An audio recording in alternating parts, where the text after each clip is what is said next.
మనం సగ్గుబియ్యం షర్బత్ ఎలా ప్రిపేర్ చేయాలో చూద్దాం. సమ్మర్కి అందరికీ చల్లగా తాగాలనిపిస్తుంది కదా. తక్కువ టైంలో మనం ఈ షర్బత్ని ప్రిపేర్ చేసుకొని మన ఇంట్లో అందరికీ కూడా చేసి పెడదాం. స్టవ్ ఆన్ చేసుకొని బౌల్ ప్లేస్ చేసుకుందాం. బౌల్లో ఒక 1 కప్ వాటర్ని యాడ్ చేసుకోవాలి. 2 tablespoon of crystal mix స్ట్రాబెర్రీని యాడ్ చేద్దాం. 2 టేబుల్ స్పూన్ క్రిస్టల్ మిక్స్ వేసుకున్నాం కదా, స్ట్రాబెర్రీ ఫ్లేవర్. ఇప్పుడు ఇందులోనే ఇంకొక ప్యాకెట్, ఇది సపరేట్ ఇంకొక పౌడర్ అనమాట, దాంట్లోనే వస్తుంది. ఇది కూడా ఒక హాఫ్ వేసుకోండి చాలు. వేసుకొని ఒకసారి ఒక 3 మినిట్స్ వరకు బాయిల్ అవ్వనివ్వాలి. ఇలా మొత్తం లమ్స్ లేకుండా కలుపుతూ ఉండాలి. ఇదిగోండి 2 మినిట్స్ తర్వాత ఇలా బాయిల్ అవుతూ ఉంది కదా. ఇప్పుడు స్టవ్ ఆఫ్ చేసేసి దీన్ని కూల్ అవ్వడానికి ఒక వేరే కంటైనర్లోకి ట్రాన్స్ఫర్ చేసేద్దాం. ఈ కంటైనర్లోకి మనం ముందుగా ప్రిపేర్ చేసుకున్న జెల్లీ మిక్స్ని యాడ్ చేసేద్దాం. ఇది కూల్ అయినంత వరకు ఉంచి దీన్ని డీప్ ఫ్రిడ్జ్లో ఒక ½ అన్ అవర్ ఫ్రీజ్ చేసేద్దాం. ఇప్పుడు సగ్గుబియ్యం ఉడికించుకోవడానికి స్టవ్ పైన బౌల్ ప్లేస్ చేసి దీంట్లో 2 కప్స్ ఆఫ్ వాటర్ని యాడ్ చేస్తున్నాను. ఇక్కడ 1 కప్ నేను ఆల్రెడీ సగ్గుబియ్యాన్ని సోక్ చేసి పెట్టుకున్నా ఒక 2 అవర్స్. ఇంకొక స్టవ్ పైన మిల్క్ని బాయిల్ చేసుకుందాం. 2 కప్స్ ఇక్కడ వాటర్ తీసుకున్నాం కదా, సో 1 కప్ ఆఫ్ మిల్క్ని మనం బాయిల్ చేసి పెట్టుకుందాం.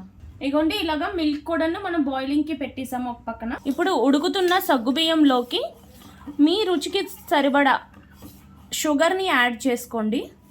ఇలా పంచదార వేసుకొని ఒక 2 మినిట్స్ ఉంచిన తర్వాత ఆల్రెడీ బాయిల్ చేసి పెట్టుకున్న మిల్క్ని యాడ్ చేద్దాం. మిల్క్ని యాడ్ చేసిన తర్వాత ఒక 5 మినిట్స్ ఇట్లానే సగ్గుబియ్యం అన్నీ కూడా ఉడకడానికి విడిచిపెట్టేద్దాం.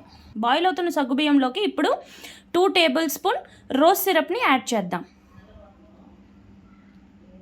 రోజ్ సిరప్ వేసిన తర్వాత దీంట్లోకి ఇప్పుడు 1 టీ స్పూన్ అంతా వెనిలా ఎసెన్స్ కానీ రోజ్ ఎసెన్స్ కానీ మనం యాడ్ చేసుకుందాం.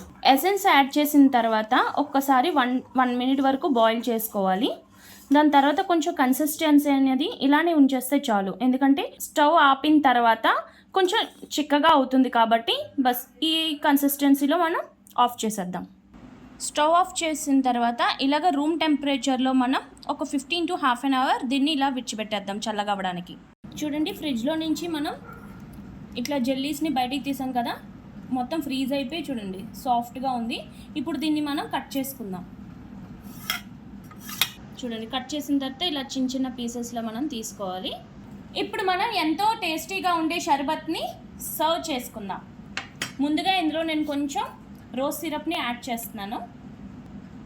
ఇప్పుడు దీంట్లోకి 1 టేబుల్ స్పూన్ ముందుగానే నేను నానబెట్టుకున్న సబ్జా గింజలు యాడ్ చేస్తున్నా. కొన్ని జెల్లీస్, మిల్క్ మిక్స్చర్ని యాడ్ చేసుకోవాలి. దీనిపైన ఇప్పుడు గార్నిష్కి నేను కొన్ని బాదాం, టూటీ ఫ్రూటీ యాడ్ చేస్తున్నాను. ఇవి మార్కెట్లో మనకి ఈజీగా అవైలబుల్ అవుతాయి. రెడీ. మీకు కానీ మా వీడియో నచ్చినట్లయితే లైక్ చేయండి, షేర్ చేయండి, సబ్స్క్రైబ్ చేయండి, పక్కనే ఉన్న బెల్ ఐకాన్ క్లిక్ చేయండి. Thank you.